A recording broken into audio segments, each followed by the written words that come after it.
A quick word about breathing. Breathing in rowing is critical. You want to make sure that you don't hold your breath when you row. And you want to row with the bottom 3/4 of your lungs instead of the top 3/4 of your lungs. Sound weird, right?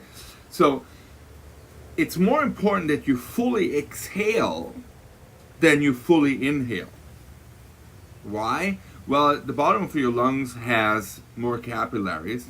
The gas exchanges is far more efficient at the bottom of the lungs because there are just simply more ways, passages, capillaries to make that happen. People who breathe with the top half of their lungs, or top 3/4, better case scenario, they tend to hyperventilate and they tend to feel that they're running out of air. Whereas the more you train to fully exhale when you are under stress, physical stress, or racing, or in steady state, the less hard you actually have to breathe. Because, of course, the chemical exchange at the bottom of your lungs is more efficient. So, here's something else I want you to know. It's a lot easier to inhale fast. Ready? So I'm going to exhale. I'm going to inhale. And I'm full of air. Okay, so that was really quick. Whereas exhaling takes a lot longer. I'm going to try and exhale as fast and as much as I can, right? So I'm going to inhale.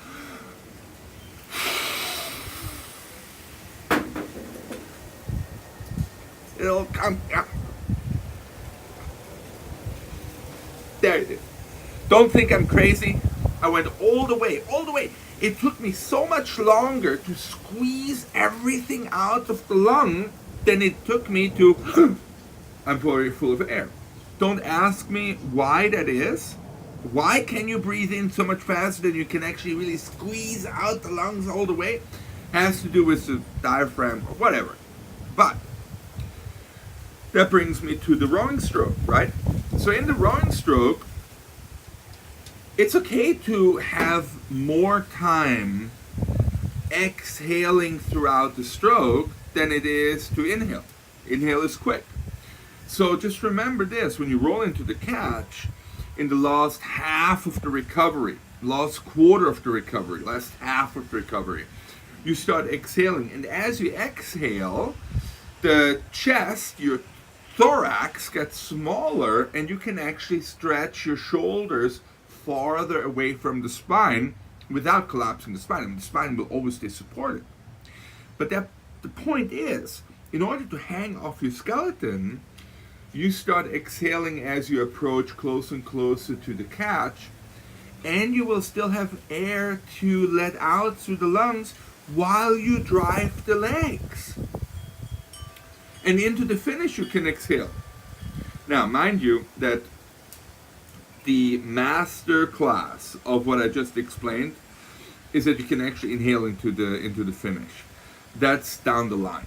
Down the line, you will have the timing so right that you can actually inhale as you draw the hands back to 10 and 2 o'clock on your rib cage, because ergonomically that is more advanced for your lats to pull the elbows back, and when the lats pull back, the chest is open and you can really pull it in. But for right now, just know that you can exhale far, far longer and hang off your bones far, far better than if you were to hold your breath or have your lungs full of air. So remember, breathe with the bottom 3/4 of your lungs or bottom 4/5 of your lungs. Breathing in all the way is overrated. So full exhale is far more important than breathing in with the top lung. And I will say this: I don't want you going like this.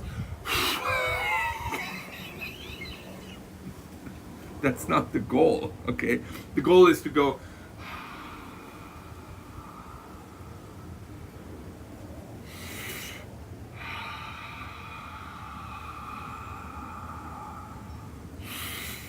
Right?